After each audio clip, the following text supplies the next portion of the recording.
नमस्कार दोस्तों, आपका स्वागत है नाइट सागा हिंदी पर, जहां आपको मिलेंगी डार्क, एक्शन और थ्रिल से भरी वेब नॉवेल्स की पूरी कहानी, आसान और दमदार हिंदी में। हम इस चैनल पर अलग अलग वेब नॉवेल्स की स्टोरी को अपने शब्दों में समझाते और प्रस्तुत करते हैं, ताकि हिंदी दर्शक भी इन शानदार कहानियों का आनंद ले सकें। यहाँ आपको मिलेगा एक्शन, बदला, पावर, डार्क फैंटेसी और जबरदस्त प्लॉट ट्विस्ट का पूरा मजा। वार्निंग साइन डिस्क्लेमर, इस चैनल पर प्रस्तुत की जाने वाली सभी वेब नॉवेल्स हमारी स्वयं की रचनाएं नहीं है। इन नॉवेल्स के सभी कॉपीराइट और अधिकार उनके मूल लेखक एवं प्रकाशकों के पास सुरक्षित है। हम केवल इन कहानियों का एक्सप्लेनेशन, समरी, रिव्यू अपने शब्दों में प्रदान करते हैं, केवल मनोरंजन और शैक्षिकी उद्देश्य से। हमारा उद्देश्य किसी भी प्रकार से कॉपीराइट का उल्लंघन करना नहीं है। यदि किसी लेखक, प्रकाशक या संबंधित पक्ष को हमारे कंटेंट से कोई आपत्ति हो तो कृपया हमसे संपर्क करें। हम तुरंत उचित कार्रवाई करेंगे। अगर आपको हमारा कंटेंट पसंद आए तो चैनल को सब्सक्राइब करें, वीडियो को लाइक करें और अपने दोस्तों के साथ शेयर करना न भूलें। अध्याय 6, कुंवर विक्रम का जाल।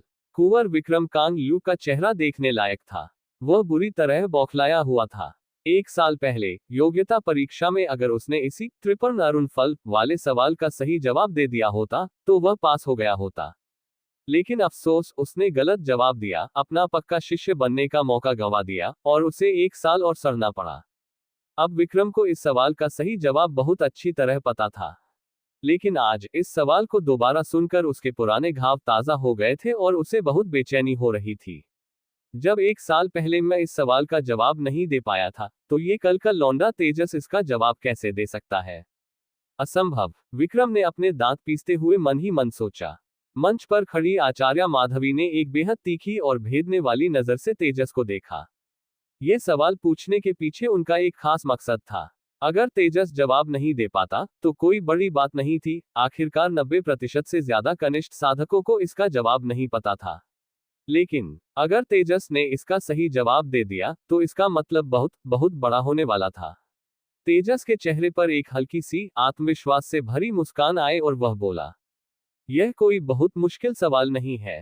त्रिपर्ण अरुण फल आमतौर पर उन गर्म जगहों पर उगता है जहां भरपूर धूप होती है, खास तौर पर उन पहाड़ियों पर जिनका मुंह उगते सूरज की तरफ होता है। लेकिन प्रकृति के नियम पत्थर की लकीर नहीं होते। जैसा कि कहा जाता है, अति हर चीज की बुरी होती है और वह विपरीत परिणाम देती है। इसलिए जो त्रिपर्ण अरुण फल भयंकर बर्फीली और ठंडी जगहों पर उगते हैं, उनकी जादुई ताकत गर्म जगहों पर उगने वाले फलों से कहीं ज्यादा होती है। तेजस एक पल के लिए रुका और फिर एक और बम फोड़ते हुए बोला, इतना ही नहीं, इसी फल की एक अति दुर्लभ प्रजाति चतुष्पर्ण अरुण फल 4 लीफ भी होती है, जो सिर्फ जमा देने वाली ठंड में ही पैदा होती है। और शायद इससे भी ज्यादा दुर्लभ पंचपर्ण अरुण फल 5 लीफ भी वहीं पाया जाता है। लेकिन पंचपर्ण फल के अंदर आग और बर्फ दोनों की खौफनाक ताकत होती है, जिसे संभालना किसी आम इंसान या मामूली कीमियागर के बस की बात नहीं है। जैसे जैसे तेजस अपना जवाब विस्तार से समझा रहा था, वहां मौजूद हर एक इंसान उसे ऐसे घूर रहा था मानो उन्होंने साक्षात किसी देवता को बोलते हुए देख लिया हो। सबके चेहरों के भाव जम चुके थे। आगे बैठे कुंवर विक्रम का चेहरा तो ऐसा हो गया था मानो किसी ने उसे सरेआम थप्पड़ मार दिया हो। जिस सवाल ने 1 साल पहले विक्रम का पसीना निकाल दिया था, आज 1 महीने पुराने नौसिखिए ने उस सवाल का ऐसा पोस्टमार्टम किया था कि विक्रम की रही सही इज्जत भी धूल में मिल गई। ये लौंडा तो कोई महाजीनियस है। मैं इसे किसी भी कीमत पर आगे नहीं बढ़ने दे सकता। अगर यह ऐसे ही चमकता रहा तो मेरे पक्का शिष्य बनने के बाद भी यह मेरे सिर पर चढ़कर नाचेगा। विक्रम अंदर ही अंदर फुफकारने लगा। उसे तेजस अपनी कुर्सी और रुतबे के लिए एक बहुत बड़ा खतरा लगने लगा था। विक्रम के चमचे भी समझ गए थे कि मामला गड़बड़ है। तेजस का ये प्रदर्शन कुछ ज्यादा ही चकाचौंध भरा था। अगर यही चलता रहा तो कुंवर विक्रम का सारा भौकाल खत्म हो जाएगा, और विक्रम के डूबने का मतलब था उसके चमचों का भी डूबना। उधर पत्थर के मंच पर खड़ी आचार्य माधवी का दिल खुशी से नाच उठा था। तेजस के पास जड़ी बूटियों का इतना असीमित और गहरा ज्ञान है, और ऊपर से इसके पास मृत संजीवनी काया भी है। ये तो सदियों में पैदा होने वाला जीनियस है। अखाड़े में उड़ रही अफवाहें बिल्कुल झूठी हैं कि यह एक निकम्मा लड़का है। ऐसे हीरे को कनिष्ठ साधक बनाकर रखना एक बहुत बड़ा अपराध है। मुझे खुद जाकर प्रधान आचार्य से बात करनी होगी कि तेजस को बिना परीक्षा के सीधा पक्का शिष्य बनाया जाए। हम ऐसे टैलेंट को बर्बाद नहीं होने दे सकते। ये सब सोचते हुए आचार्य माधवी के खूंखार चेहरे पर एक बेहद दुर्लभ और प्यारी मुस्कान खिल उठी। तेजस को लेकर उनके मन में जो नफरत और चिढ़ थी, वह अब पूरी तरह से इज्जत और तारीफ में बदल चुकी थी। माधवी ने मुस्कुराते हुए तेजस से कहा, तेजस, तुमने सच में मुझे हैरान कर दिया है। मैं इस बात से इनकार नहीं करूंगी कि तुम एक जीनियस हो। जड़ी बूटियों पर तुम्हारी यह गहरी पकड़ देखकर मैं दावे के साथ कह सकती हूँ कि तुम आने वाले 2 सालों के अंदर अखाड़े के पक्के शिष्य बन जाओगे। ये सुनते ही दीक्षा स्थल में मौजूद पूरे 3000 साधकों के मुंह से एक साथ हांफने की आवाज गास्प आई। 2 साल के अंदर पक्का शिष्य? क्या यह मजाक है? संजीवनी पीठ के इतिहास में सबसे तेज पक्का शिष्य बनने का रिकॉर्ड 2 परीक्षाओं यानी 2 साल का था। क्या तेजस नीलगिरी अखाड़े का दूसरा सबसे बड़ा इतिहास रचने वाला था? ये सुनकर कुंवर विक्रम का चेहरा अमावस्या की रात जैसा काला पड़ गया। वह खुद 2 बार फेल हो चुका था और उसे उम्मीद थी कि तीसरी बार में वह पास हो जाएगा। लेकिन आचार्य माधवी के मुंह से तेजस के लिए यह भविष्यवाणी सुनकर विक्रम के सीने में जलन की आग भड़क उठी। विक्रम के चमचे एक दूसरे की तरफ देखने लगे। उन्हें साफ दिख रहा था कि उनके डॉन का मूड इस वक्त बेहद खराब है। और ये लाजिमी भी था। अब तक पूरे 3000 कनिष्ठ साधकों में सिर्फ कुंवर विक्रम का ही डंका बजता था। नाम, रुतबा, खौफ सब उसी का था। पर अब अचानक आसमान से ये तेजस टपक पड़ा था। एक ऐसा खतरनाक जीनियस जो सिर्फ 1 महीने में जड़ी बूटियों का महाज्ञानी बन चुका था और जिसके पास वह मृत संजीवनी काया भी थी। यह तय था कि तेजस बहुत जल्द विक्रम को कुचलकर आगे निकल जाएगा। पर विक्रम अपनी यह बादशाहत इतनी आसानी से कैसे छोड़ देता? वह कनिष्ठ साधकों का लीडर था। उसने पक्के शिष्यों के बीच भी अपनी अच्छी खासी पेट कनेक्शंस बना रखी थी, ताकि जब वह खुद पक्का शिष्य बने तो उसे कोई दिक्कत ना आए। अगर तेजस इसी तरह चमकता रहा तो फिर कुंवर विक्रम को कौन पूछेगा? कौन उसे अपना लीडर मानेगा? विक्रम ये बर्दाश्त नहीं कर सकता था। उसे हर हाल में अपना रुतबा बचाना था। उसने जो भी भविष्य की योजनाएं बनाई थीं, वह तेजस की वजह से बर्बाद नहीं होनी चाहिए थी। उधर आचार्य माधवी की इन भारी भरकम तारीफों पर तेजस ने बड़ी ही शालीनता से सिर झुकाया और बोला, आचार्य जी, आपकी इन तारीफों के लिए बहुत बहुत धन्यवाद। मुझे बस जड़ी बूटियों का थोड़ा बहुत ही ज्ञान है। आचार्य माधवी ने गंभीर होते हुए कहा, मैंने सुना था कि तुम्हारे पास मृत संजीवनी काया है, और अब तुम्हारा ये ज्ञान देखने के बाद मैं मान गई हूं कि तुम सच में एक जीनियस हो। लेकिन बेटे, घमंड मत करना। कीमियागरी की दुनिया में अहंकार सबसे बड़ा दुश्मन होता है। मेरी इस बात को हमेशा गांठ बांध कर रखना। तेजस ने आदर से हामी भरी, जी आचार्य, मैं आपके इस मार्गदर्शन को हमेशा याद रखूंगा। सच तो ये था कि तेजस के मन में आचार्य माधवी के लिए थोड़ी इज्जत पैदा हो गई थी। भले ही वे बहुत सख्त और खड़ूस थीं, पर वे सच में अपने शिष्यों की परवाह करती थी और पूरे दिल से पढ़ाती थी। तेजस को ऐसे लोग पसंद थे। भले ही तेजस पिछले जन्म में एक महान औषधि सम्राट रह चुका था, पर उसके अंदर आजकल के छपरी जीनियसों वाला घमंड नहीं था। वह कभी बेवजह अकड़ नहीं दिखाता था।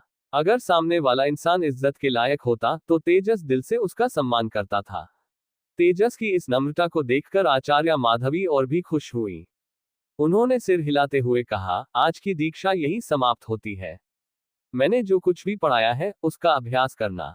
कोई लापरवाही नहीं होनी चाहिए। लेक्चर खत्म होते ही आचार्य माधवी वहां से चली गई और उनके जाते ही 3000 कनिष्ठ साधक भी दीक्षा स्थल से बाहर निकलने लगे। लेकिन बाहर निकलते वक्त कई साधक तेजस के पास आने लगे और उससे बहुत ही मीठी मीठी बातें करने लगे। ये साधक कोई बेवकूफ नहीं थे। उन्होंने तेजस का वह भौकाली प्रदर्शन और आचार्य माधवी का वह सॉफ्ट कॉर्नर देख लिया था। हर कोई मौके पर चौका मारना चाहता था और इस उभरते हुए सितारे तेजस के साथ अपनी दोस्ती पक्की करना चाहता था। तेजस ने भी किसी को झिड़का नहीं, पर वह किसी से बहुत ज्यादा घुला मिला भी नहीं। उसने बस मुस्कुराकर छोटी मोटी बातें की। तभी एक आवाज आई, तेजस भाई, जरा रुकना। एक कनिष्ठ साधक ने बहुत ही चापलूसी भरे अंदाज में तेजस का रास्ता रोका। तेजस इस बंदे को नहीं पहचानता था, पर पास ही खड़े किसी लड़के ने फुसफुसा कर बताया, ये कुंवर विक्रम का चमचा है। तेजस ने एक बेहद मासूम और उलझा हुआ चेहरा बनाते हुए पूछा, ये कुंवर विक्रम कौन है भाई? ये सवाल सुनते ही वहां खड़े लोगों के पैरों तले जमीन खिसक गई। कई लोगों के मुंह खुले के खुले रह गए। यहां तक कि तेजस के बगल में खड़ी नंदिनी लू शाओकिंग ने भी माथा पीट लिया। वह मन ही मन तेजस को कोस रही थी, ये लड़का सच में बेवकूफ है या बनने का नाटक कर रहा है। रास्ता रोकने वाले उस चमचे का चेहरा शर्म और गुस्से से लाल हो गया। वह अंदर भड़क रहा था, क्या ये लौंडा जानबूझकर मजे ले रहा है या इसे सच में नहीं पता कि कुंवर विक्रम कौन है। सबके इन अजीबोगरीब चेहरों को देखकर तेजस और भी मासूम बन गया। अरे भाई, जब उसे सच में नहीं पता था तो वो क्या करे। चमचे ने किसी तरह अपनी झल्लाहट रोकी और बोला, विक्रम भैया, आपसे बात करना चाहते हैं। तेजस ने उसे ऊपर से नीचे तक घूरा और पूरी गंभीरता से पूछा, क्या तुम मुझे तसल्ली से बताओगे कि आखिर यह विक्रम इंसान है कौन। चमचा मन ही मन गालियां बकने लगा। ये बंदा तो अनजान बनने की सारी हदें पार कर रहा है। लेकिन चूंकि विक्रम भैया ने इसे बुलाने का आदेश दिया था, इसलिए चमचा एक भद्दी सी हंसी हंसते हुए बोला, विक्रम भैया हम सभी कनिष्ठ साधकों के सबसे बड़े और आदरणीय लीडर हैं। तभी नंदिनी ने तेजस के कान में फुसफुसाते हुए कहा, तेजस, ये कुंवर विक्रम बहुत पहुंच वाला इंसान है। ऐसा माना जाता है कि अगली परीक्षा में वही पक्का शिष्य बनेगा। उससे जरा बचकर रहना, हमें नहीं पता कि उसके दिमाग में क्या खुराफात चल रही है। तेजस ने सिर हिलाया और उस चमचे से साफ शब्दों में कह दिया, मैं किसी कुंवर विक्रम को नहीं जानता और न ही मेरे पास उससे बात करने का समय है। इतना बोलकर तेजस मुड़ा और जाने लगा। तेजस भाई, क्या आप सच में मुझसे बात नहीं करेंगे। तभी थोड़ी दूरी से एक भारी और रौबदार आवाज गूंजी। कुंवर विक्रम अपने चमचों की फौज के साथ शान से चला आ रहा था। तेजस पलटा। उसकी नजरें विक्रम की आंखों से टकराईं और तेजस की भौहें हल्की सी तन गईं। इस आदमी की आंखों में मेरे लिए जहर भरा है, तेजस ने एक ही पल में भांप लिया। भले ही विक्रम ने अपने चेहरे पर एक मीठी और दोस्ताना मुस्कान चिपका रखी थी, लेकिन तेजस पिछले जन्म का औषधि सम्राट था। इंसानों की फितरत पढ़ना उसके बाएं हाथ का खेल था। वह विक्रम के इस घटिया नाटक को आर पार देख सकता था। तेजस के आसपास खड़े सभी कनिष्ठ साधकों ने, यहां तक कि नंदिनी ने भी, विक्रम को देखते ही डर और सम्मान से अपना सिर झुका लिया। तेजस ने विक्रम को देखा और सीना तान कर पूछा, तो तुम हो कुंवर विक्रम। विक्रम की आंखों में एक पल के लिए भयंकर गुस्सा चमका। पूरे अखाड़े के लौंडे उसे विक्रम भैया कहते थे और यह कल का आया हुआ लौंडा उसे सीधे उसके नाम से बुला रहा था। इसकी इतनी हिम्मत। लेकिन विक्रम ने अपने गुस्से को बड़ी चालाकी से पी लिया और एक झूठी मुस्कान के साथ बोला, लगता है मेरे छोटे भाई को मेरे बारे में कुछ खास पता नहीं है। हाँ, मैं ही विक्रम हूँ। आज दीक्षा स्थल पर तुम्हारा वह ज्ञान देखकर मैं सच में तुम्हारा मुरीद हो गया हूँ। तेजस जोर से हंसा और बोला, तारीफ के लिए शुक्रिया विक्रम। अगर तुम्हारी बात खत्म हो गई हो तो मैं जाऊं। मुझे अपने कमरे में जाकर सोना है। वहां खड़े सभी लोगों के माथे पर पसीना आ गया। ये तेजस सच में एक अजूबा था। साफ दिख रहा था कि विक्रम दोस्ती का हाथ बढ़ा रहा है और यह बेवकूफ सोने की बात कर रहा है। हमेशा शांत रहने वाला विक्रम भी अब अपना आपा खोने की कगार पर पहुंच चुका था। यहाँ बहुत शोर है, विक्रम ने अपनी आवाज में मिठास घोलने की पूरी कोशिश करते हुए कहा, क्यों न हम नीलम चंद्र चौपाल अजूर मून पवेलियन में चलें। वहां शांति से बैठकर चाय पेंगे और कुछ काम की बातें करेंगे। पर तेजस ने अपना सिर हिलाते हुए साफ इनकार कर दिया, नहीं यार, मुझे कहीं नहीं जाना। तुम्हें जो भी बात करनी है यही सबके सामने कर लो। विक्रम का मन किया कि वह अभी के अभी तेजस के मुंह पर एक जोरदार थप्पड़ जड़ दे। उसे लग रहा था जैसे कोई सरेआम उसके मुंह पर कालिक पोत रहा हो। ठीक है, तो मैं सीधी बात पर आता हूं, विक्रम ने अपने चेहरे को सख्त करते हुए कहा। तेजस भाई, तुम कीमियागरी में बहुत होनहार हो। तुम्हारा भविष्य बहुत उज्जवल है। लेकिन एक कीमियागर होने के नाते हमें अपनी शारीरिक शक्ति, मार्शल आर्ट्स को भी नजरअंदाज नहीं करना चाहिए। मैंने गौर किया है कि तुम अभी प्राथमिक मनुष्य स्तर, ह्यूमन ओरिजिन के दूसरे चरण पर ही लटके हुए हो। इतना कहते हुए विक्रम ने अपने चोगे से जेड पत्थर की एक छोटी सी शीशी निकाली। मेरे पास ये प्राण सुखद वटी सूदिंग पिल है। इसे खाकर तुम तुरंत तीसरे चरण में पहुंच जाओगे। मैं चाहता हूं कि तुम मेरी इस छोटी सी भेंट को कबूल करो और मुझे अपना दोस्त मानो, विक्रम ने शीशी तेजस की तरफ बढ़ाते हुए कहा। ये सुनते ही वहां मौजूद सभी लड़कों के चेहरों पर भयानक लालच और ईर्ष्या छा गई। ये प्राण सुखद वटी थी। इसे खाने से किसी भी योद्धा की शक्ति बढ़ने की रफ्तार दोगुनी हो जाती थी। पूरे कनिष्ठ साधकों के इतिहास में कोई भी इस वटी को नहीं बना सकता था। इसे सिर्फ अखाड़े के पक्के शिष्य ही बना सकते थे। विक्रम ने तेजस को अपने जाल में फंसाने के लिए इतना कीमती दांव खेला था। ये दिखा रहा था कि वो तेजस को अपने पाले में करने के लिए कितना बेताब था। अगर तेजस ने इस वटी को ले लिया तो भले ही वो कितना भी बड़ा जीनियस क्यों ना हो, वो हमेशा के लिए कुंवर विक्रम का पालतू कुत्ता, फॉलोअर बन जाएगा। अध्याय 7, प्रधान आचार्य की गंदी राजनीति। लून या न लून? तेजस के सामने इस वक्त यही सवाल था। वहां मौजूद हर इंसान की सांसें अटकी हुई थीं। सबकी नजरें तेजस पर टिकी थी कि आखिर वह क्या जवाब देता है। कुंवर विक्रम कांग लू के चेहरे पर एक बहुत ही मीठी और परोपकारी मुस्कान थी, लेकिन अंदर ही अंदर वह एक शैतान की तरह हंस रहा था। भले ही तू कितना भी बड़ा जीनियस क्यों ना हो तेजस, एक बार तूने मेरी यह प्राण सुखद वटी खा ली तो तू हमेशा के लिए मेरा गुलाम बन जाएगा। भविष्य में तू चाहे जितना भी बड़ा किमियागर बन जाए, तेरी लगाम हमेशा मेरे ही हाथों में रहेगी। विक्रम को पूरा यकीन था कि दुनिया का कोई भी कनिष्ठ साधक इस जादुई वटी के लालच को ठुकरा नहीं सकता। तेजस ने विक्रम के हाथ में रखी उस जेड की शीशी को देखा। फिर उसने बहुत ही हल्के से अपना सिर हिलाया और एक ठंडी, बेपरवाह आवाज में बोला, विक्रम भाई, आपकी इस दरियादिली के लिए बहुत शुक्रिया, लेकिन मैं आपकी यह प्राण सुखद वटी नहीं ले सकता। यह सुनते ही वहां खड़े ज्यादातर लड़कों को लगा कि तेजस दुनिया का सबसे बड़ा गधा है। अरे पागल, ये प्राण सुखद वटी है।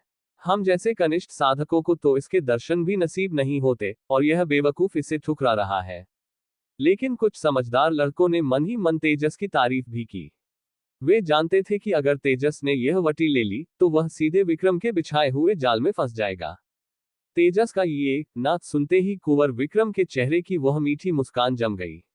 इससे पहले कि विक्रम कुछ बोलता, उसके बगल में खड़ा एक चमचा भड़कते हुए बीच में कूद पड़ा। तेजस, तेरी हिम्मत कैसे हुई? विक्रम भैया खुद अपने हाथों से तुझे इतनी कीमती वटी दे रहे हैं और तू नखरे दिखा रहा है। सच में तू एक एहसान फरामोश और नीच इंसान है।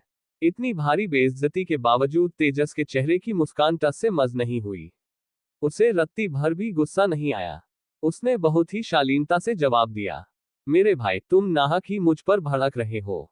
बात एहसान फरामोशी की नहीं है। बात यह है कि विक्रम भाई की ये दरियादिली इतनी भारी भरकम है कि मेरे इस कमजोर शरीर का हाजमा इसे पचा नहीं पाएगा। तेजस की आवाज भले ही नर्म थी, लेकिन उसका ये तंज एकदम सीधा और आर पार होने वाला था। कुंवर विक्रम कोई बेवकूफ नहीं था, वह तेजस का इशारा साफ समझ गया।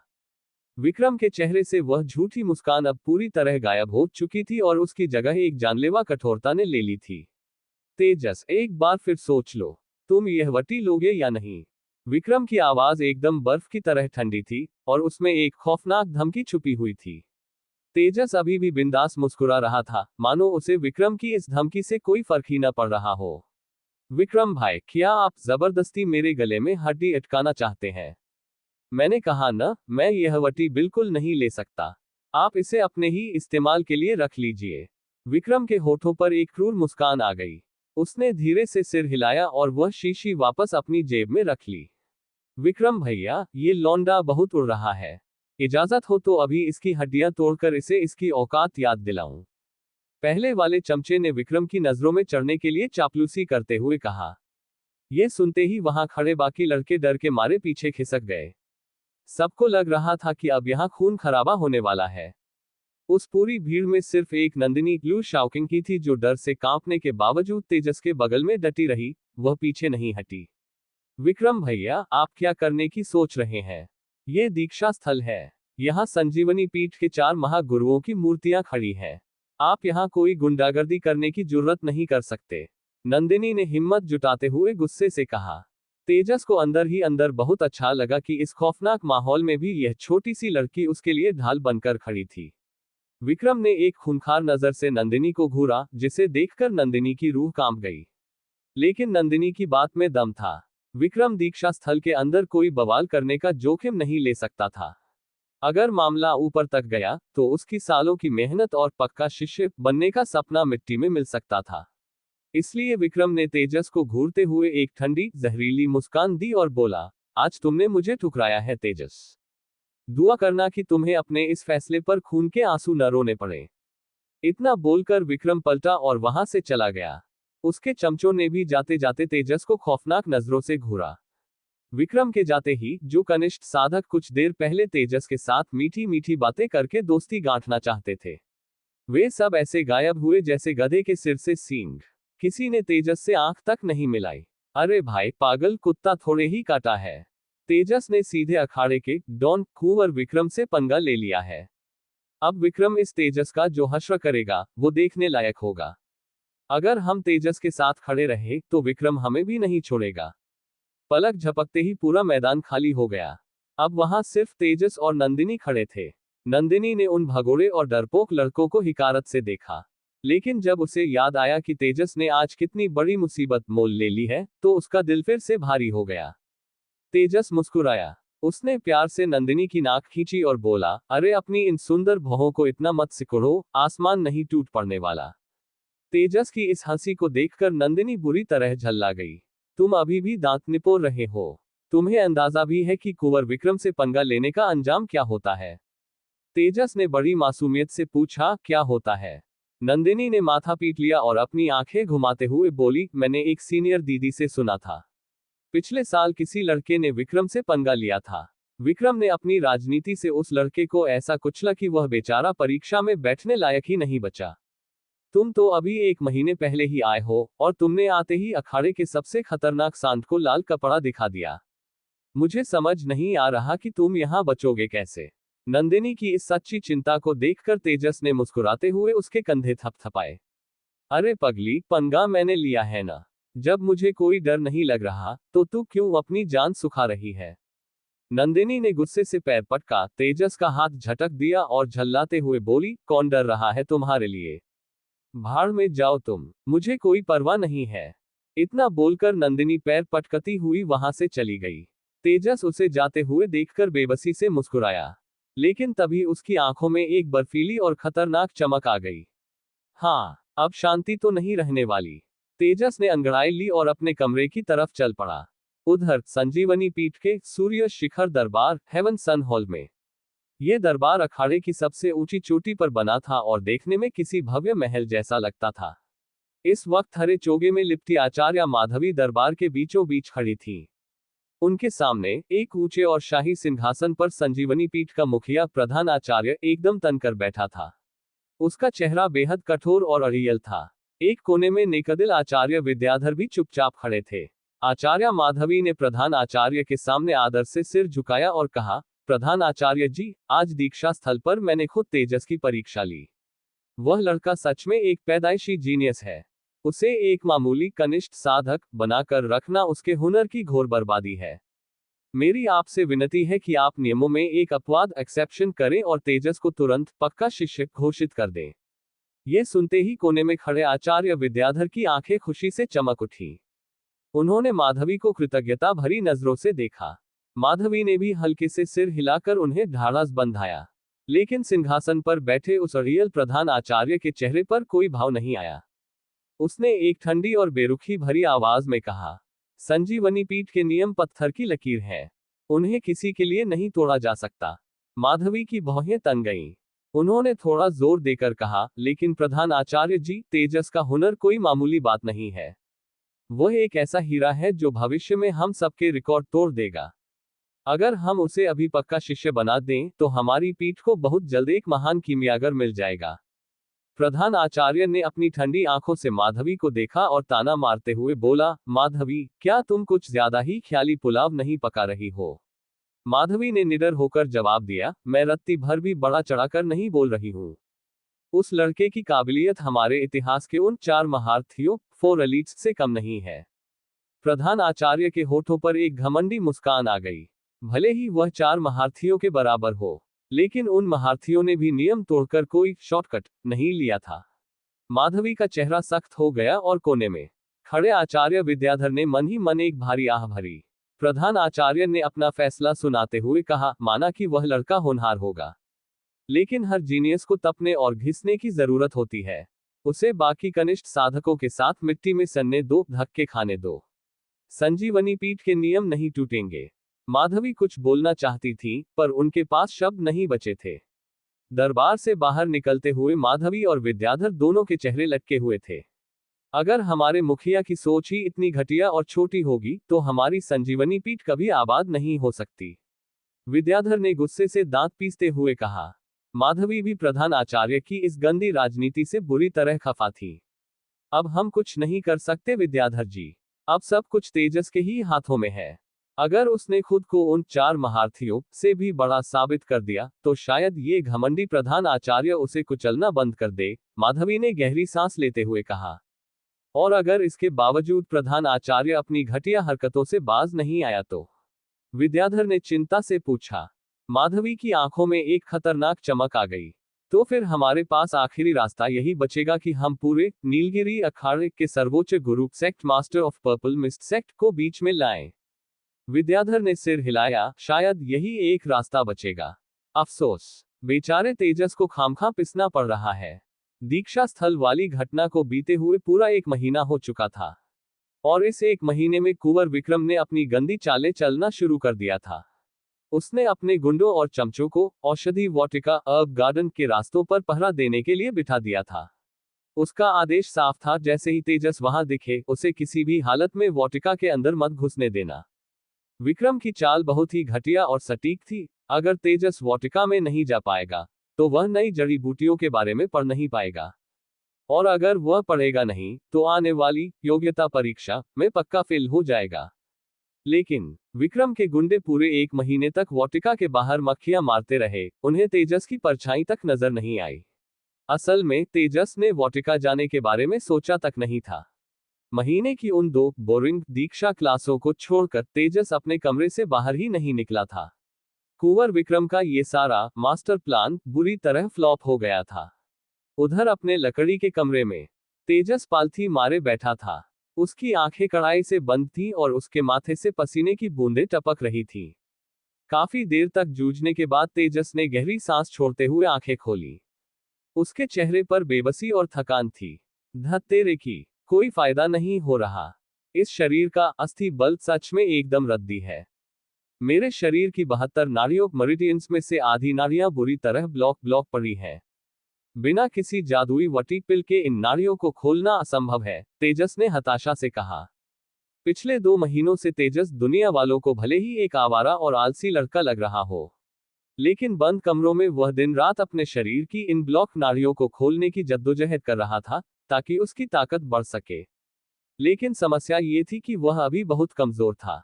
प्राथमिक मनुष्य स्तर के दूसरे चरण पर होने के कारण उसके शरीर में इतनी ऊर्जा ही नहीं थी कि वह इन बंद नाड़ियों का ताला तोड़ सके।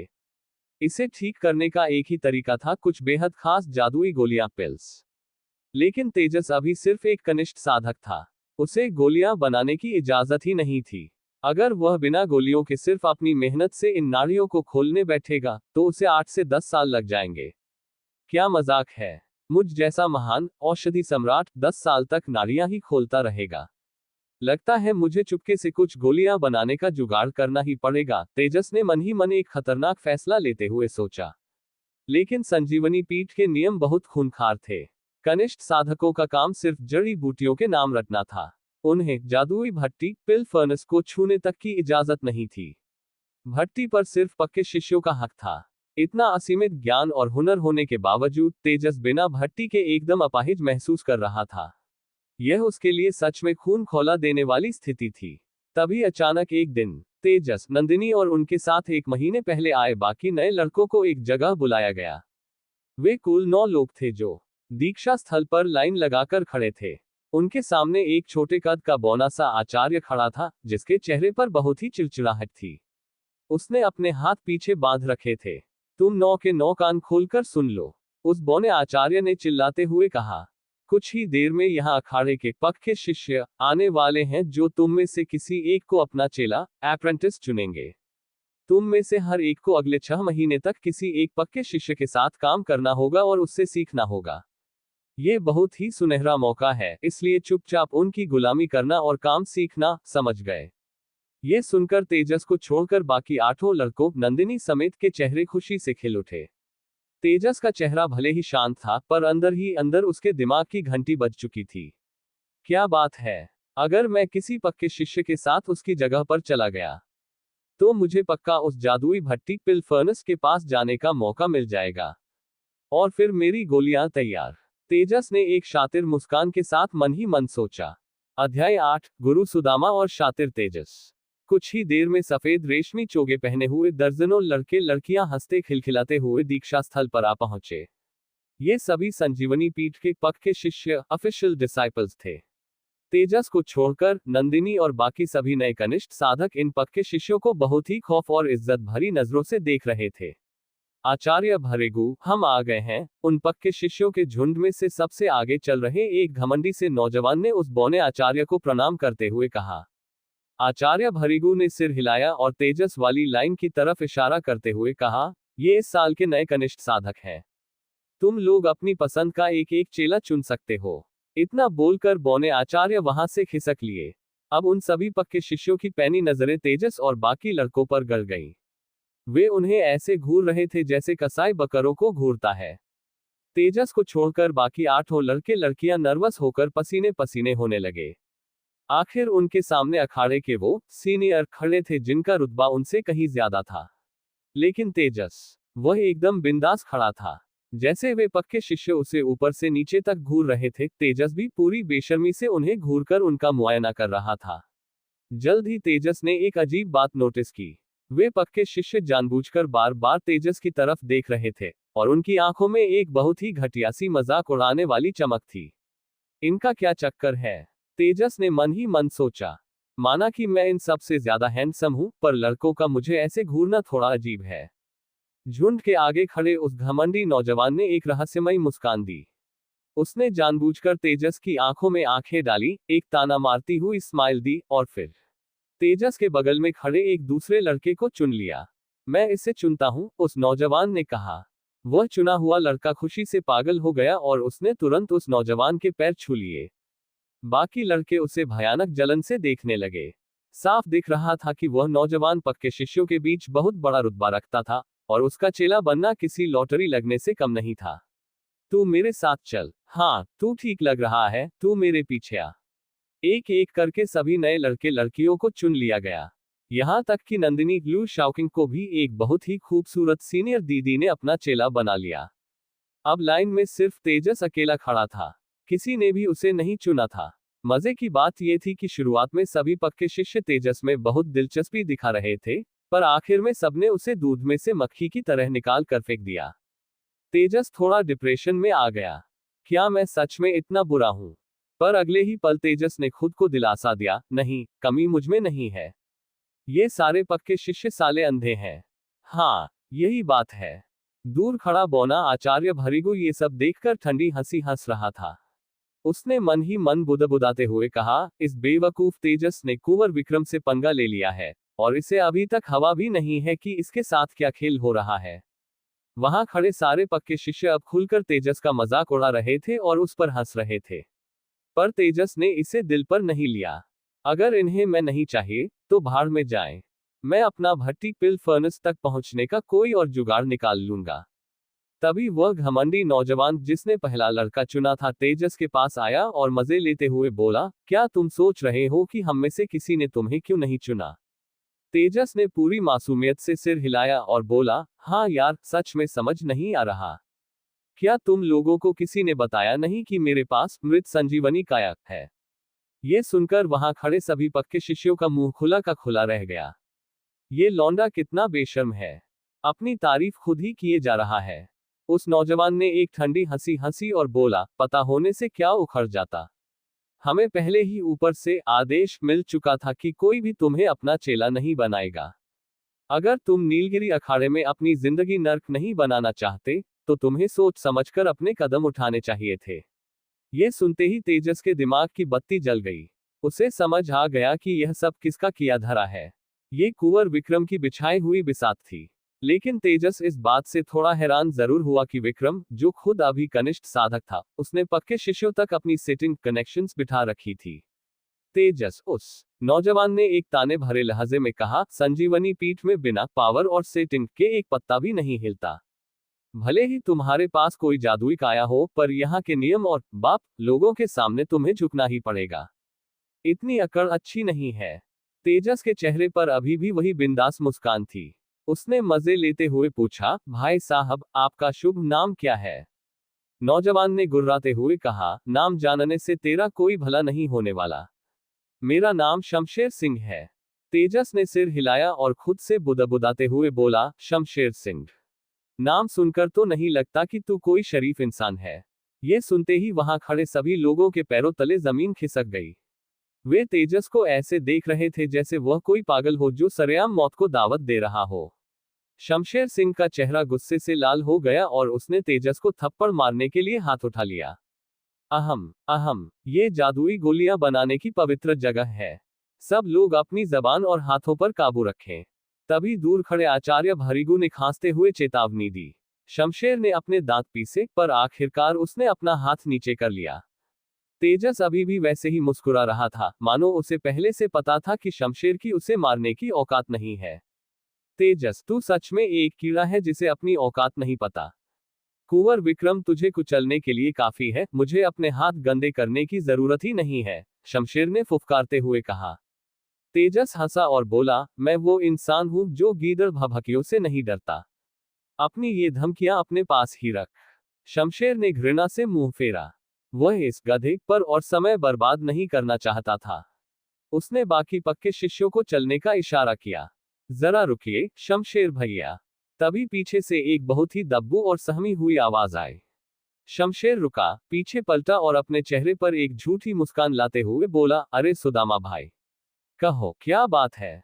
ये सुदामा, जू शिंगाओ नाम का लड़का दिखने में बहुत ही साधारण और कमजोर सा था।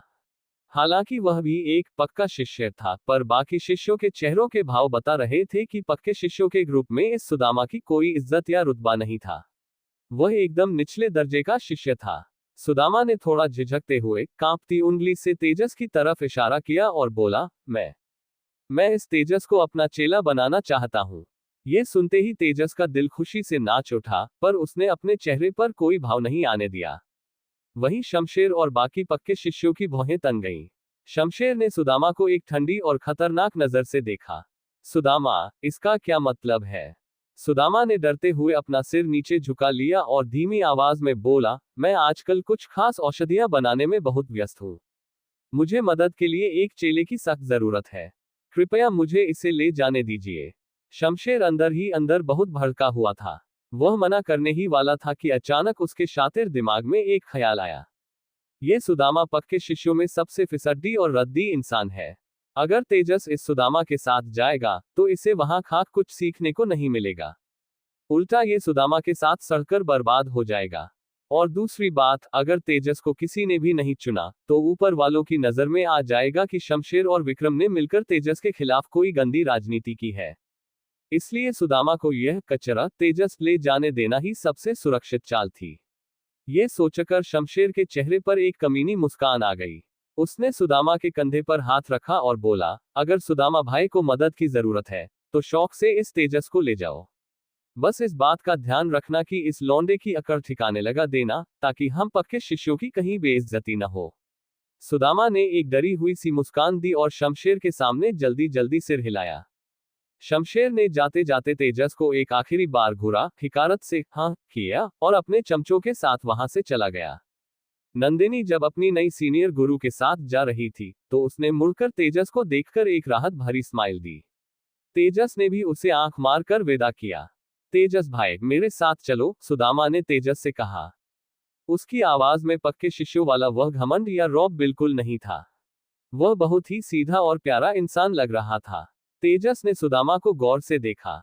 लड़का मुश्किल से 20-22 साल का होगा, कपड़े साधारण थे और उसके चेहरे पर हमेशा एक उदासी छाई रहती थी। क्या हुआ तेजस भाई, ऐसे क्यों घूर रहे हो? सुदामा ने उलझन में पूछा। तेजस ने एकदम गंभीर होकर पूछा, सुदामा भाई, तुमने मुझे क्यों चुना? क्या तुम्हें उस पाखंडी शमशेर से डर नहीं लगता? ये सुनकर सुदामा के होश उड़ गए। तेजस ने सरेआम शमशेर को पाखंडी कह दिया था। सुदामा ने घबराकर इधर उधर देखा और जब उसे तसल्ली हो गई कि शमशेर बहुत दूर जा चुका है, तब उसने एक चैन की सांस ली। तुम्हारी जबान में हड्डी नहीं है क्या? शमशेर से पंगा लेना कोई बच्चों का खेल नहीं है, सुदामा ने तेजस को हल्की सी डांट लगाते हुए कहा। तेजस हंसा, पर तुम खुद बताओ, क्या वह पाखंडी नहीं है?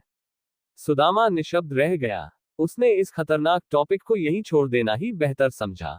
सुदामा ने एक गहरी सांस ली और सच्चाई बताते हुए कहा, मैंने तुम्हें इसलिए चुना क्योंकि तुम वहां अकेले खड़े बहुत बेचारे लग रहे थे। पर एक सच ये भी है कि मेरे साथ रहकर तुम कुछ खास सीख नहीं पाओगे। पक्के शिष्यों की गिनती में मैं सबसे निचले पायदान पर आता हूं। तेजस ने उसकी बातों को हवा में उड़ा दिया।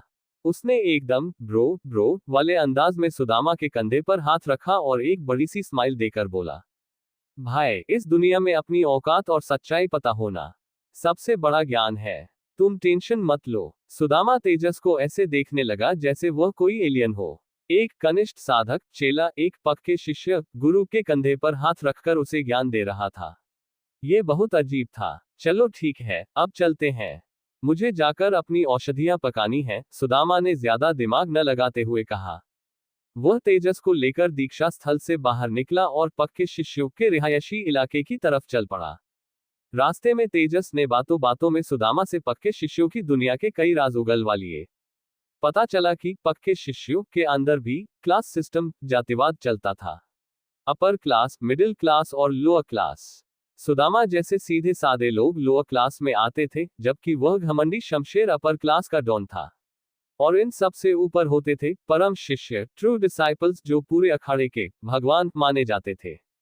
पूरे संजीवनी पीठ में सिर्फ 3 ही परम शिष्य थे। सुदामा सिर्फ लोअर क्लास ही नहीं था, बल्कि लोअर क्लास में भी वह सबसे फिसड्डी माना जाता था। कोई उसकी इज्जत नहीं करता था। जब वे सुदामा के घर पहुंचे तो तेजस की आंखें फटी रह गईं। वाह भाई, पक्का शिष्य बनने के मजे ही अलग हैं। कनिष्ठ साधकों के सड़े हुए कमरों के मुकाबले यहाँ सुदामा के पास अपना खुद का एक स्वतंत्र और प्यारा सा आंगन वाला घर था। तेजस को थोड़ी जलन भी हुई। आंगन बहुत बड़ा नहीं था, पर वहां बहुत ही सलीके से दर्जनों जादुई जड़ी बूटियां उगाई गई थी। आंगन में कदम रखते ही औषधियों की एक बहुत ही मीठी महक आ रही थी। तेजस ने एक ही नजर में वहां लगी सारी जड़ी बूटियों को स्कैन कर लिया और उनके नाम अपने दिमाग में छाप लिए। उसने अब एक नई इज्जत के साथ सुदामा को देखा। ये लड़का भले ही दुनिया की नजरों में लूजर हो, पर इसे पौधे उगाने का जादू आता है। तेजस ने मन ही मन सुदामा की तारीफ की। आंगन की सारी बूटियां एकदम हरी भरी और ताजी थीं, जो बता रही थी कि सुदामा ने इन्हें अपने बच्चों की तरह पाला है। तेजस को बूटियों को ऐसे घूरते देख सुदामा मुस्कुराया और बोला, ये सारी बूटियां मैंने खुद अपने हाथों से लगाई हैं। तुम इन्हें देख सकते हो, पर याद रखना, कोई पौधा टूटना या खराब नहीं होना चाहिए। तेजस ठहाका मारकर हंसा, अरे टूट भी गया तो क्या आफत आ जाएगी। तुम्हारा भाई मृत संजीवनी काया लेकर घूमता है। मैं एक फूंक मारूंगा और टूटे हुए पौधे वापस उगाएंगे। सुदामा के पास इसका कोई जवाब नहीं था, क्योंकि तेजस कह तो 100% सच रहा था। मृत संजीवनी काया का यही तो असली भौकाल था। मुझे अंदर जाकर जादुई भट्टी पर गोलियां पकानी है। तुम कुछ देर इसी आंगन में रहो। खबरदार जो अंदर आकर मुझे डिस्टर्ब किया। सुदामा ने गुरु वाले अंदाज में सख्त हिदायत दी। समझ गया गुरु जी, तेजस ने मजे लेते हुए कहा। सुदामा ने सिर हिलाया और अपने कमरे के अंदर चला गया। तेजस आंगन में अकेला रह गया। वह आराम से टहलने लगा। तभी कमरे के अंदर से एक भयंकर धमाका हुआ, बूम। तेजस झटके से पलटा। उसने देखा कि कमरे के दरवाजे से धुएं का एक गुबार निकला है और उसी धुएं के बीच खांसता हुआ सुदामा बाहर आ रहा है। सुदामा का पूरा चेहरा बम फटने से निकले कोयले की तरह काला हो चुका था। उसके बाल खड़े हो गए थे। अरे सुदामा भाई, ये तुम्हारी क्या हालत हो गई? कहीं तुम अंदर दिवाली के बम तो नहीं बना रहे थे? तेजस अपना पेट पकड़कर पागलों की तरह हंसने लगा। सुदामा का वह भुना हुआ चेहरा देखकर तेजस से कंट्रोल ही नहीं हो रहा था। अध्याय 9, अंधेरे में तीर या गुरु का ज्ञान। तेजस को कुछ पूछने की जरूरत ही नहीं थी। वह बहुत अच्छी तरह समझ गया था कि अंदर सुदामा की जादुई भट्टी पिल फर्नेस में क्या कांड हुआ था। पिछले जन्म में जब तेजस ने कीमियागरी सीखनी शुरू की थी, तो शुरुआत में उसकी भट्टी भी कई बार ऐसे ही फटती थी। लेकिन फिर उसने उस कला में ऐसी महारत हासिल कर ली कि उसके बाद उसकी भट्टी से कभी धुआं तक गलत दिशा में नहीं उठा। कोयले की तरह काला मुंह लिए सुदामा आंगन में वापस आया। उसने तेजस की उस बेकाबू हंसी को पूरी तरह अनदेखा कर दिया। सुदामा का चेहरा निराशा और खींच से भरा हुआ था। सुदामा भाई, मुझे लगता है आपको पहले अपना यह खूबसूरत चेहरा धो लेना चाहिए। तेजस ने अपनी हंसी पर किसी तरह काबू पाते हुए सलाह दी। सुदामा ने एक भारी आह भरी। अपना मुंह धोने के बाद वह वापस औषधि कक्ष पिल रिफाइनिंग रूम की तरफ मुड़ गया। इस बार तेजस भी उसके पीछे पीछे कमरे में घुस गया। सुदामा ने उसे रोका नहीं। आखिरकार उस टूटे फूटे कमरे में ऐसा कोई रहस्य तो था नहीं जिसे छुपाया जाए। सुदामा भाई, तुम्हारी यह जादुई भट्टी इतनी खटारा क्यों है? तेजस ने कमरे के बीचों बीच रखी उस काली और भद्दी सी भट्टी को देखकर हैरानी से पूछा। सुदामा चौंक गया और चिढ़कर बोला, तुम भट्टी की क्वालिटी के बारे में क्या जानते हो? माना कि यह बहुत साधारण है, पर कम से कम यह मजबूत तो है। इतने धमाके झेलने के बाद भी टिकी हुई है। तेजस निशब्द रह गया। वाह, क्या लॉजिक है। तेजस की नजरों में ये काली भट्टी एकदम कबाड़ थी। इसकी मजबूती के अलावा इसमें कोई भी ऐसा गुण नहीं था जो एक जादुई भट्टी में होना चाहिए। लेकिन ये कोई हैरानी की बात भी नहीं थी। सुदामा पक्के शिष्यों में सबसे निचले दर्जे का था, तो जाहिर है उसे अखाड़े की तरफ से कोई प्रीमियम भट्टी तो मिलने वाली थी नहीं। भट्टी से अभी भी काले धुएं की एक पतली सी लकीर उठ रही थी। पूरे कमरे में जली हुई औषधियों की एक बहुत ही तीखी और कड़वी महक फैली हुई थी। तेजस ने हल्की सी अपनी नाक सिकुड़ी। उस जली हुई महक को सूंघकर ही उसने एक सेकंड में पहचान लिया कि सुदामा कौन कौन सी जड़ी बूटियां भट्टी में डाल रहा था। और उसे ये भी समझ आ गया कि सुदामा आखिर क्या पकाने की कोशिश कर रहा था। सुदामा ने बहुत ही उदास चेहरे के साथ भट्टी के अंदर से जली हुई राख और कचरा साफ किया और एक गहरी सांस छोड़ी। सुदामा भाई, इतने उदास क्यों हो रहे हो? एक बार फेल ही तो हुए हो। नहीं बनी तो कोई बात नहीं, दोबारा कोशिश कर लो। तेजस ने सुदामा की यह हालत देखकर उसे सांत्वना दी। सुदामा ने हताशा से सिर हिलाया, तुम नहीं समझते तेजस, मैं कई बार फेल हो चुका हूं। मुझसे ये चित्त शुद्धि वटी हार्ट क्लेंजिंग पिल बन ही नहीं पा रही है।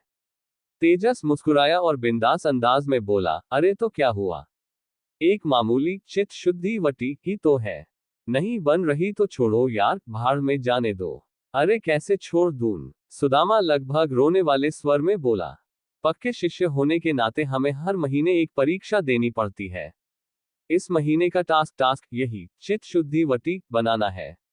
अगर मैंने यह नहीं बनाई तो मैं परीक्षा में फेल हो जाऊंगा।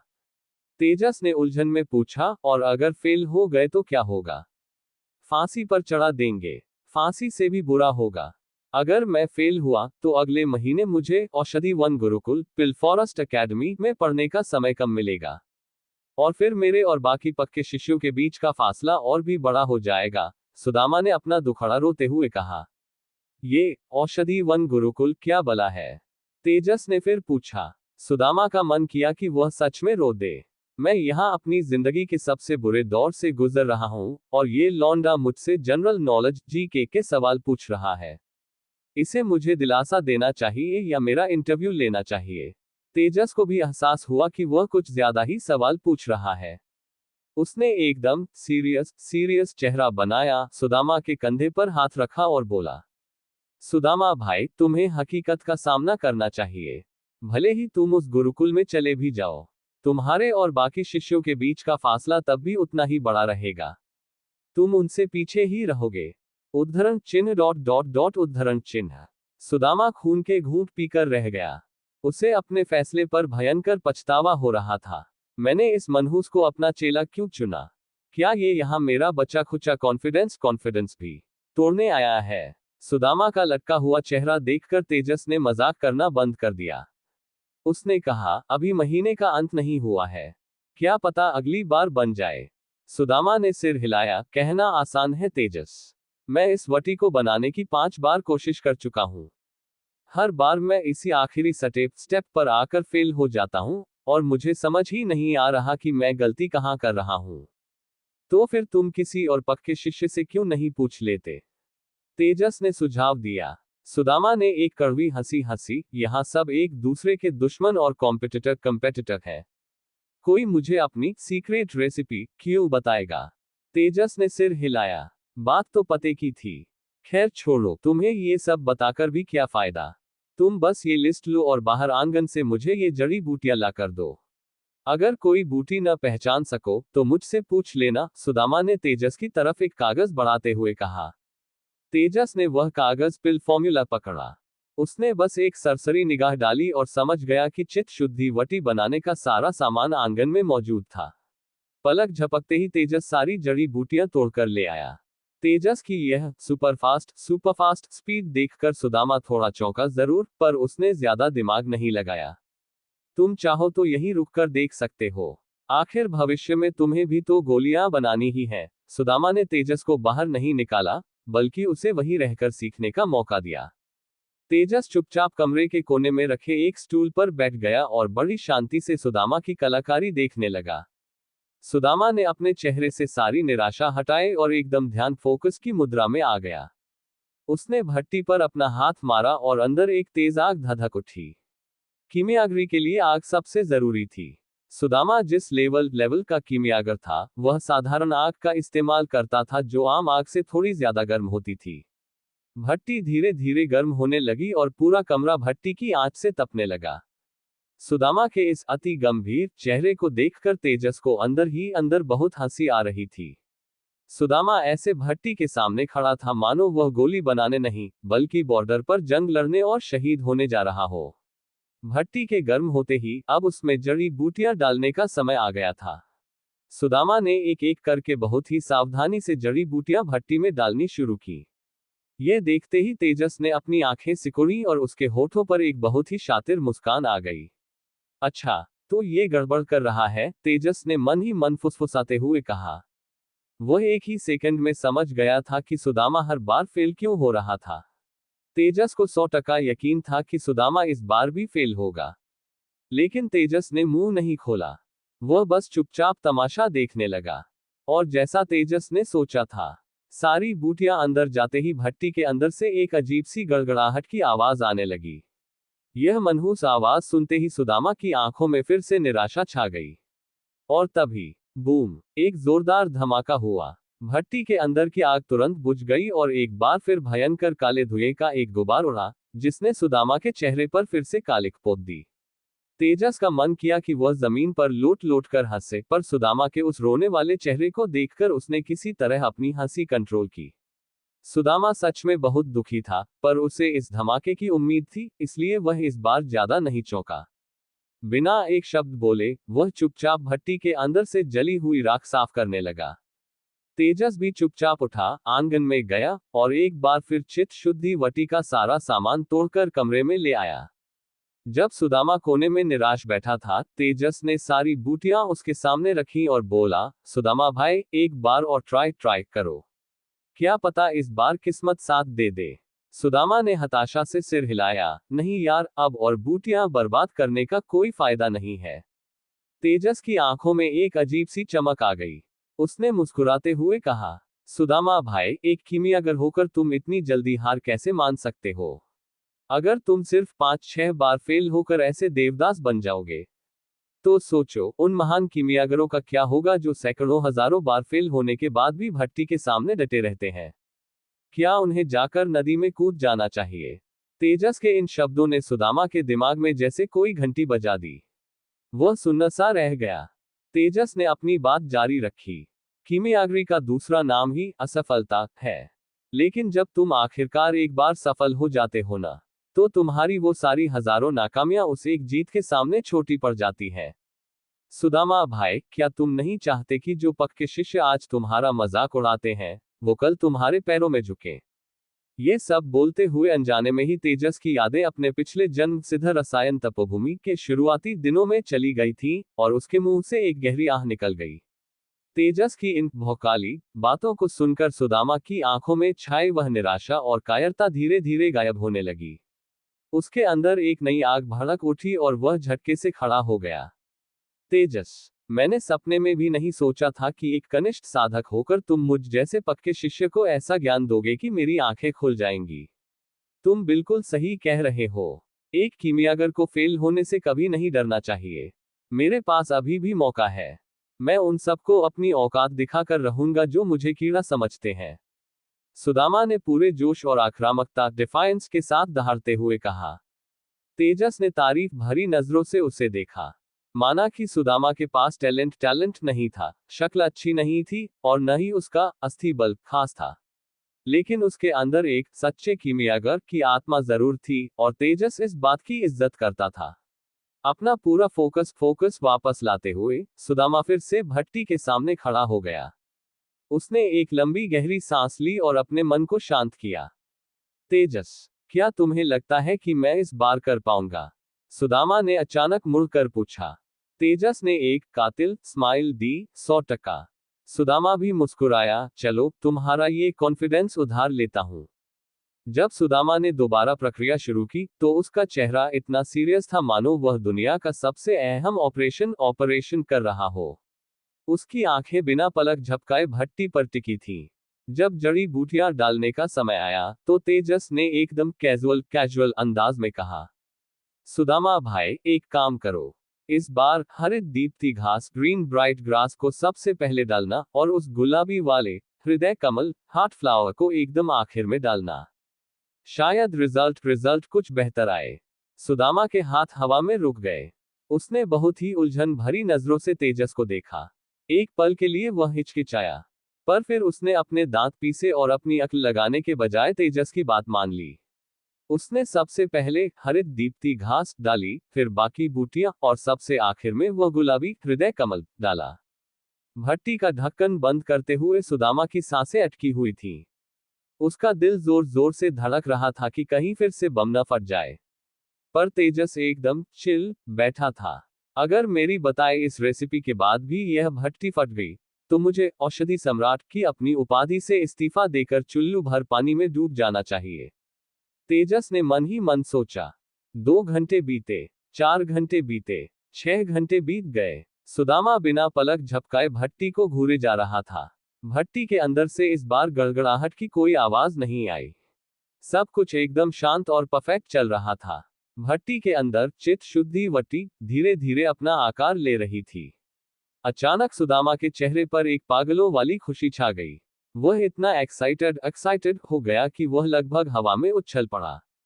मैंने कर दिखाया, मैं पास हो गया, मैंने चित्त शुद्धि वटी बना ली। सुदामा पागलों की तरह चीखने लगा। तेजस ने अपना माथा पीट लिया और बेबसी से बोला, सुदामा भाई कंट्रोल करो यार, ये सिर्फ एक चित्त शुद्धि वटी है, कोई अमर होने का अमृत नहीं। अपनी खुशियों का लेवल स्टैंडर्ड थोड़ा तो ऊंचा रखो। सुदामा अचानक रुका। उसने एक बहुत ही गहरी और अजीब नजर से तेजस को देखा और पूछा, तेजस तुम्हें कैसे पता था कि हृदय कमल को सबसे आखिर में डालना है? तेजस ने अपने कॉलर झाड़ते हुए पूरे कॉन्फिडेंस के साथ कहा, क्योंकि मैं एक जीनियस हूं। उद्धरण चिन्ह उद्धरण चिन्ह। सुदामा ने तेजस को कुछ देर घूरा और फिर एकदम सीरियस होकर पूछा, तेजस सच सच बताना, क्या तुम्हें भी गोलियां पिल्स बनानी आती है? तेजस ने बहुत ही इत्मीनान से सिर हिलाया और बोला, अरे बिल्कुल, मैंने कहा ना, मैं एक जीनियस हूं। कीमियागरी की दुनिया में ऐसा कुछ नहीं है जो मुझे न आता हो। यह सुनते ही सुदामा ने मुंह सिकोड़ा और तंज कसते हुए बोला, हाँ हाँ फेंक ले बेटा, जितनी लंबी फेंकनी है फेंक ले। तेजस ने कंधे उचका दिए। अगर यह बेवकूफ मेरी बात पर यकीन नहीं कर रहा तो मेरी बला से। कुछ पल रुकने के बाद सुदामा ने एक गहरी सांस ली और बहुत ही भावुक होकर बोला, फिर भी तेजस, मुझे तुम्हारा शुक्रिया अदा करना चाहिए। अगर तुमने मुझे वो सही तरीका न बताया होता तो शायद मैं जिंदगी भर इसी गड्ढे में सड़ता रहता। इतना बोलकर सुदामा ने तेजस के सामने झुककर उसे पूरे सम्मान के साथ प्रणाम किया। तेजस ने मुस्कुराते हुए सुदामा के कंधे पर हाथ रखा और बोला, अरे सुदामा भाई, दीक्षा स्थल पर जब मेरी बेइज्जती हो रही थी तब तुमने मेरा हाथ थामकर मेरी इज्जत बचाई थी, तो जाहिर है मैं तुम्हारा वो एहसान तो चुकाता ही। ये सुनकर सुदामा की आंखें थोड़ी नम हो गईं। उसने कितनी नेकी और भलाई सोचकर इस अनाथ और अछूत माने जा रहे तेजस को अपना चेला बनाया था, और बदले में इसी तेजस ने उसे उस चित्त शुद्धि वटी को बनाने का वह राज दे दिया जिसने आज सुदामा का करियर बचा लिया था। सच में दुनिया कर भला तो हो भला के नियम पर ही चलती है। सुदामा भाई, तेजस के चेहरे पर अचानक एक बहुत ही शातिर और बिजनेसमैन वाली मुस्कान आ गई। मुझे तुमसे एक बहुत ही जरूरी सिटिंग डील की बात करनी है। अध्याय 10, सुदामा का पलटवार। तेजस भाई, साफ साफ बताओ कि तुम्हें आखिर चाहिए क्या? सुदामा ने पूछा। तेजस ने अपनी उसी शातिर और कातिल मुस्कान के साथ कोने में रखी उस काली और खटारा सी जादुई भट्टी की तरफ इशारा कर दिया। सुदामा को पहले तो कुछ समझ नहीं आया, पर अगले ही सेकंड उसके दिमाग की बत्ती जली। उसकी आंखें फटी की फटी रह गईं। तुम्हारा मतलब, तुम गोलियां पिल्स बनाना चाहते हो? बिल्कुल, मैं कुछ गोलियां पकाने के लिए तुम्हारी यह जादुई भट्टी उधार लेना चाहता हूं, तेजस ने बड़े आराम से सिर हिलाते हुए कहा। सुदामा ने तेजस को ऐसे देखा जैसे कोई एलियन देख लिया हो। तुम्हें सच में गोलियां बनानी आती है? ये सवाल सुनकर तेजस का खून खौल गया। अबे गधे, मैं औषधि सम्राट हूं और तू मुझसे पूछ रहा है कि मुझे गोलियां बनानी आती है? मेरी तौहीन करने की भी कोई हद होती है।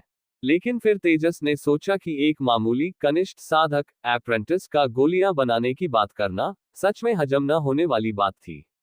अरे तुम टेंशन मत लो, गोलियां बनाना तो मेरे बाएं हाथ का खेल है। तेजस ने अपनी छाती ठोकते हुए पूरे कॉन्फिडेंस के साथ कहा। सुदामा की भौहें तन गईं। पर तुम तो सिर्फ एक साधक हो, तुम्हें ये सब कैसे आ सकता है? तेजस ने फिर वही घिसा पिटा स्वैग दिखाते हुए कहा, मैंने बताया तो था, मैं एक जीनियस हूं। ये बच्चों वाला काम मेरे लिए क्या मुश्किल है? उद्धरण चिन्ह डॉट डॉट डॉट उद्धरण चिन्ह। सुदामा का मन किया कि वह तेजस का गला पकड़कर उसे आंगन से बाहर फेंक दे। तुम्हारी इतनी हिम्मत कि तुम कीमियागरी को बच्चों का काम कह रहे हो? मैं यहाँ एक मामूली चित्तशुद्धि वटी बनाने में खून के आंसू रो रहा था, और तुम कह रहे हो कि यह आसान है। अगर यह इतना ही आसान है तो फिर तुम्हारे लिए दुनिया में मुश्किल क्या है? सुदामा ने अपने दांत पीसते हुए कहा, तेजस भाई, बात यह नहीं है कि मैं तुम्हें अपनी भट्टी नहीं देना चाहता।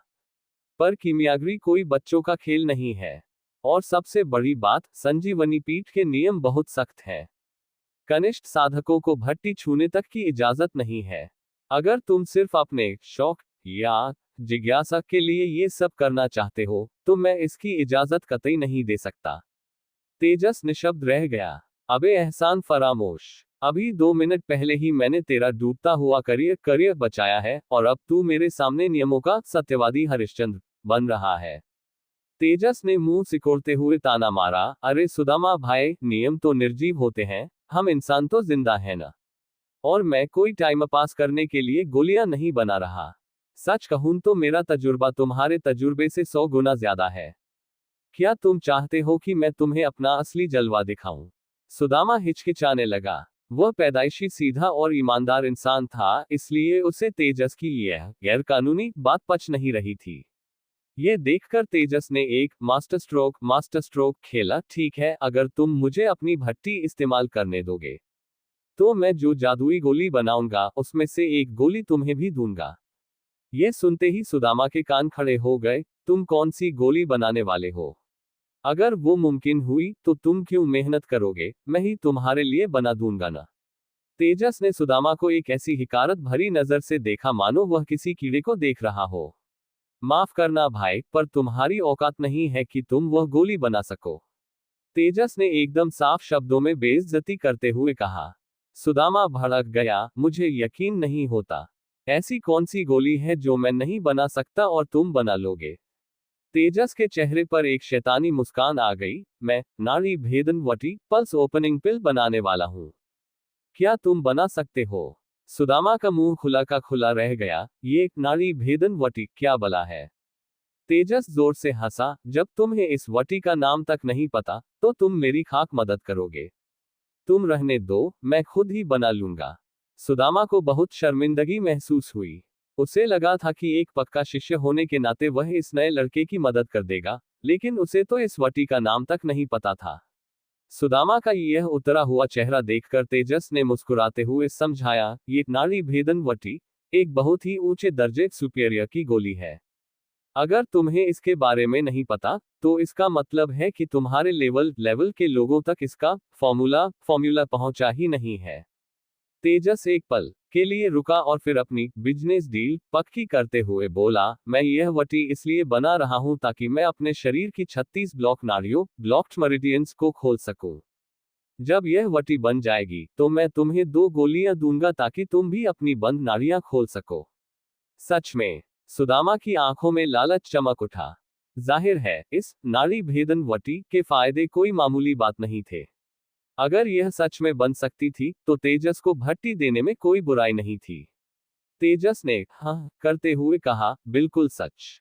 अभी थोड़ी देर पहले मैंने तुम्हें जिस तरह से गाइड किया था, क्या तुम्हें लगता है वह ज्ञान कोई ऐरा गहरा दे सकता है?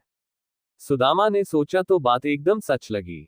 अगर तेजस ने उसे जड़ी बूटियां डालने का सही क्रम सीक्वेंस न बताया होता, तो आज वह चित्त शुद्धि वटी कभी न बना पाता। फिर भी सुदामा की चिंता खत्म नहीं हुई थी। पर तुमने कहा कि यह सुपीरियर लेवल की गोली है।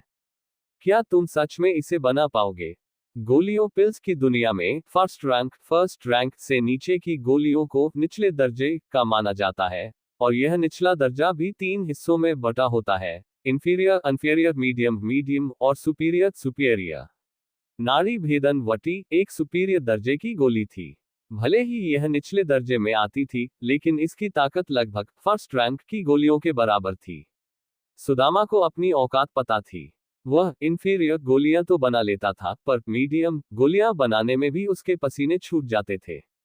सुपीरियर गोलियां बनाना तो उसके लिए चांद पर जाने जैसा था। तो फिर कोई इस बात पर कैसे यकीन कर लेता कि तेजस जैसा कल का कनिष्ठ साधक सीधे एक सुपीरियर गोली बनाने का दावा ठोक रहा है? लेकिन सुदामा के दिल में अब तेजस के लिए एक अंधा विश्वास पैदा हो चुका था। एकदम बन जाएगी, तुम टेंशन मत लो। और मुझे पता है कि तुम्हारी भी आधी से ज्यादा 36 नाड़ियां ब्लॉक पड़ी हैं। इस नाड़ी भेदन वटी को खाकर तुम अपनी सारी नाड़ियां खोल लोगे, जिससे तुम्हारी शक्ति बढ़ने की स्पीड कई गुना तेज हो जाएगी। इसमें सिर्फ तुम्हारा ही फायदा है। तुम बेफिक्र होकर मुझे अपनी भट्टी दे दो, तेजस ने लालच का आखिरी जाल फेंकते हुए कहा। आखिरकार सुदामा पिघल ही गया। उसने अपने होठों को चबाते हुए कहा, ठीक है, पर याद रखना तुमने मुझसे वादा किया है। अगर तुमने सच में यह वटी बना ली तो मुझे 2 गोलियां चाहिए। तेजस हंसा, कोई दिक्कत नहीं, तुम्हारा भाई अपना वादा नहीं भूलता। तो फिर तुम कब शुरू करोगे? सुदामा ने पूछा। तेजस ने भट्टी के पास जाकर उसे प्यार से थपथपाया और बोला, अभी के अभी। वैसे भी मेरे पास कोई और काम तो है नहीं। ठीक है, मैं यहीं खड़ा होकर देखता हूं, सुदामा ने कहा। तेजस ने उसे एक तिरछी नजर से देखा और बोला, अरे भाई, तुम जाकर अपना काम करो ना। जब मैं गोलियां बनाता हूं तो मुझे अपने आसपास किसी की पनौती बर्दाश्त नहीं है। पर अगर तुमसे कोई गड़बड़ हो गई या बम फट गया तो मैं तुम्हारी मदद कर दूंगा ना, सुदामा ने तर्क दिया। तेजस ने उसे झिड़कते हुए कहा, चुपचाप जाकर आराम करो और फ्री के फायदों का इंतजार करो। ठीक है भाई, मैं जाता हूं और अपनी वो चित्त शुद्धि वटी आचार्य को चेक कराकर आता हूं। पर ध्यान से, मेरी इस भट्टी को कोई नुकसान नहीं होना चाहिए। सुदामा बार बार पीछे मुड़कर हिदायत देता रहा, और आखिरकार तेजस ने उसे धक्का मारकर आंगन से बाहर निकाल ही दिया। सुदामा के जाते ही तेजस अपने मिशन पर लग गया।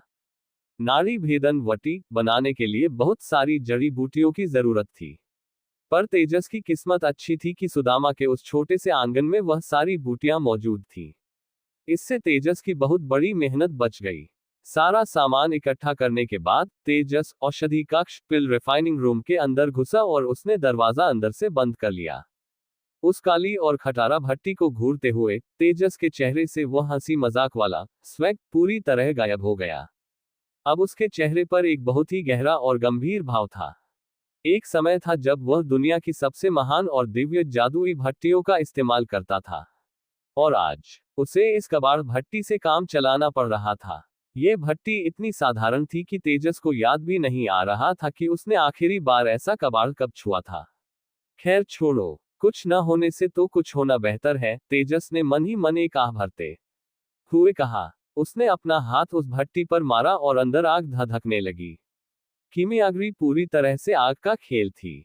कीमियागर जितना महान होता था, उसकी आग उतनी ही खौफनाक और जादुई होती थी। पर अच्छी बात यह थी कि नाड़ी भेदन वटी कोई बहुत ऊंचे दर्जे की गोली नहीं थी तेजस के पिछले जन्म के हिसाब से। इसे साधारण आग पर भी पकाया जा सकता था। आग ने जल्दी ही भट्टी को गर्म कर दिया। तेजस एकदम शांत खड़ा था। उसकी आंखों में एक असीम गहराई थी। भले ही पिछले जन्म में उसने करोड़ों बार गोलियां बनाई थी, लेकिन इस नए शरीर में यह उसका पहला प्रयास था। भले ही उसने अभी तक काम शुरू नहीं किया था, पर उसके सुपरकंप्यूटर जैसे दिमाग ने इस गोली को बनाने का पूरा प्रोसेस हजारों बार रिवाइंड और प्ले कर लिया था। यह एक महान गुरु का तजुर्बा था। उसने काम शुरू करने से पहले ही उसे अपने दिमाग में खत्म कर दिया था। उधर जब तेजस बंद कमरे में अपना जादू कर रहा था, सुदामा पूरी शान के साथ अपनी चित्त शुद्धि वटी लेकर औषधि वन गुरुकुल पिल फॉरेस्ट एकेडमी पहुंच चुका था, ताकि वह आचार्य को अपनी परीक्षा दे सके। ये गुरुकुल अखाड़े के सभी पक्के शिष्यों का मुख्य अड्डा था, जहां हर रोज 3 आचार्य आकर उनका मुआयना करते थे।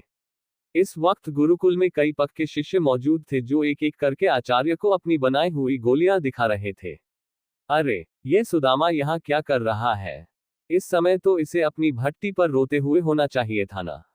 एक लंबे चौड़े पक्के शिष्य ने सुदामा को देखते ही जानबूझकर जोर से ताना मारा। ये सुनते ही वहां मौजूद सभी लोगों ने पलटकर सुदामा को देखा। कुछ हैरान थे, कुछ मजाक उड़ा रहे थे और कुछ को रत्ती भर भी फर्क नहीं पड़ रहा था।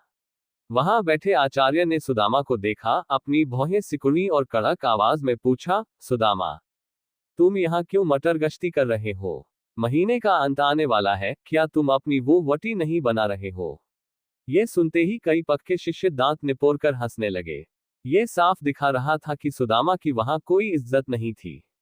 सुदामा ने किसी की बात का कोई जवाब नहीं दिया। उसने एक गहरी सांस ली, अपनी छाती चौड़ी की और सीधा आचार्य के सामने जाकर खड़ा हो गया। उस लंबे चौड़े नौजवान ने देखा कि सुदामा ने उसे पूरी तरह से इग्नोर कर दिया है। उसकी ईगो हट हो गई और उसने सुदामा को खौफनाक नजरों से घूरा। पर आचार्य के सामने वह कुछ कर नहीं सकता था। शिष्य सुदामा पूरे 5 चित्त शुद्धि वटी बना लाया है। कृपया आप इनका परीक्षण वेरीफाई करें। सुदामा ने अपने दोनों हाथों से पूरे सम्मान के साथ वह जेड की शीशी आचार्य के सामने रखते हुए एक बहुत ही रौबदार आवाज में कहा। यह सुनते ही वहां मौजूद हर एक इंसान, खासकर वो जो अभी अभी उसका मजाक उड़ा रहे थे, को ऐसा लगा जैसे किसी ने उनके कानों के पास बम फोड़ दिया हो। किसी को यकीन ही नहीं हो रहा था। क्या बकवास है? क्या मेरे कान बज रहे हैं? सुदामा ने चित्त शुद्धि वटी बना ली। असंभव, मैं इसकी औकात बहुत अच्छी तरह जानता हूं। ये वटी बनाना इसके बस की बात ही नहीं है। देखते हैं क्या होता है। अगर यह झूठ बोल रहा है तो आचार्य इसकी यही खाल उधेड़ देंगे। पूरे गुरुकुल में फुसफुसाहटों का बाजार गर्म हो गया। सुदामा का चेहरा गुस्से से लाल हो रहा था, पर वह खामोश खड़ा रहा। आचार्य ने सुदामा को देखा और उनके माथे पर भी सिलवटें पड़ गईं। उन्हें भी रत्ती भर यकीन नहीं था। उन्होंने सुदामा के हाथ से वह शीशी ली, पर उनके चेहरे पर कोई उम्मीद नहीं थी। आखिरकार आचार्य सुदामा के रद्दी हुनर से अच्छी तरह वाकिफ थे। चित्त शुद्धि वटी बनाने में जड़ी बूटियां डालने का जो सही क्रम सीक्वेंस था, वह किसी भी निचले दर्जे के शिष्य के लिए अपने आप समझ पाना नामुमकिन था। आचार्य जी, कृपया चेक करें। जब आचार्य ने शीशी नहीं खोली तो सुदामा ने दोबारा पूरे कॉन्फिडेंस के साथ कहा, हाँ, मैं तो चेक करूंगा ही, पर अगर तूने मेरे सामने झूठ बोलने या चालाकी करने की जुर्रत की है तो मैं तुझे ऐसा सबक सिखाऊंगा कि तू जिंदगी भर याद रखेगा। आचार्य ने खौफनाक आवाज में धमकी दी। सुदामा ने अपनी मुट्ठियां भींच ली। हर किसी के तानों और बेइज्जती का घूंट पीना बहुत कड़वा होता था। आचार्य ने शीशी का ढक्कन खोला और उसके अंदर से 5 एकदम गोल, हल्के हरे रंग की चमचमाती हुई गोलियां पिल्स बाहर आ गईं। आचार्य की आंखें हैरानी से फटी की फटी रह गईं। उन्होंने तुरंत उन गोलियों को अपनी नाक के पास ले जाकर सूंघा। उनका अचरज अब किसी सदमे में बदल चुका था। आसपास खड़े बाकी शिष्य भी ये देखकर सन्न रह गए। वे सच में एकदम असली और परफेक्ट चित्त शुद्धि वटी थी। क्या सच में सुदामा ने इसका राज सुलझा लिया? क्या इस लूजर ने सच में यह वटी बना ली? वहां खड़े हर एक शिष्य के दिमाग में यही सवाल हथौड़े की तरह बज रहा था। और तभी आचार्य के मुंह से एक चीख जैसी आवाज निकली, ये तो मिडिल ग्रेड की क्वालिटी है। डिस्क्लेमर, इस वीडियो में बताई गई वेब नॉवेल हमारी स्वयं की रचना नहीं है। इसके सभी कॉपीराइट और अधिकार मूल लेखक एवं प्रकाशक के पास सुरक्षित है। हम केवल एक्सप्लेनेशन, समरी, रिव्यू प्रदान करते हैं, केवल मनोरंजन और शैक्षिकी उद्देश्य से। अगर आपको वीडियो पसंद आए तो चैनल को सब्सक्राइब करें, वीडियो को लाइक करें और अपने दोस्तों के साथ शेयर करना न भूलें।